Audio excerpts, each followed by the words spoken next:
Aí pessoal, bem, na Santa Paz aí, graças a Deus. Hoje vamos falar dessa Triton aqui da Mitsubishi, né? Ela chegou pra nós com um barulho aqui na suspensão, que pegava um buraco ali, eu reclamava, que dava uns estralos, uns ringidos, tudo aí. Fazendo uma análise, examinei as buchas de cima da bandeja superior aqui, das bandejas inferior, bieleta, na direção, tudo certinho, tudo aí. Aquele que tava o barulho do amortecedor.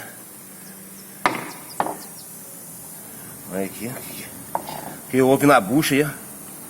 Comeu tudo aqui, ó. Houve um desgaste, né? Agora chegou até a saltar aqui pro outro lado a bucha, né? Acho que andou arrebentando uns pedaços dela aqui, ó. Estava aqui o barulho. Aqui que tava. Já tá até arrebentando um pedaço dela aqui, ó. Que ela ficava raspando aqui, ó.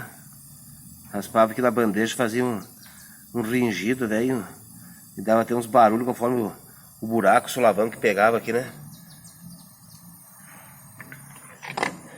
Fiz tirar a torre inteira aqui, pra ver que até os batentes aqui, tá tudo certinho, tudo aqui, não tem nada estourado.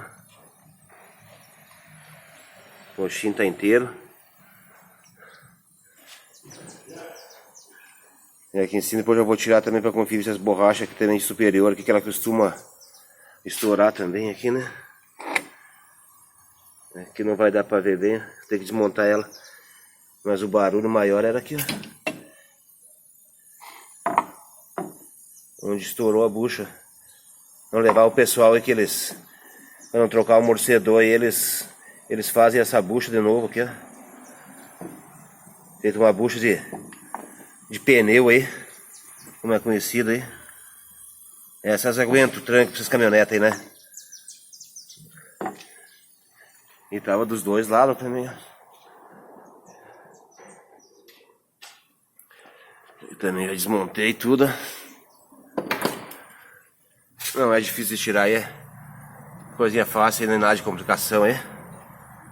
Tá aqui a outra torre também, ó.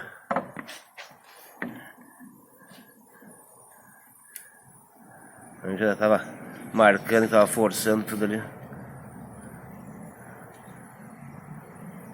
Vai chegar a saltar pra cima a bucha aqui, né?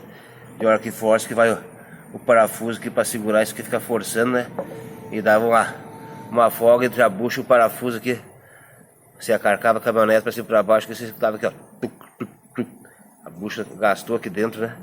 Daí ela fica com folga e fica jogando aí. No mais também desse lado que também já examinei esse pivô superior, tudo aqui. As buchas da bandeja também desse outro lado, tá tudo perfeito, tudo aí. O problema era só essa bucha amortecedor aí. Mandar fazer essas buchas aí agora e vai solucionar o problema aí. Pessoal, ficou mais uma dica de um probleminha que a gente pegou aí na caminhoneta aí. Só quiser que se inscreva no canal do Sérgio Mecânico lá. Dá uma força pra nós lá. Compartilhe com a galera lá. E um abraço.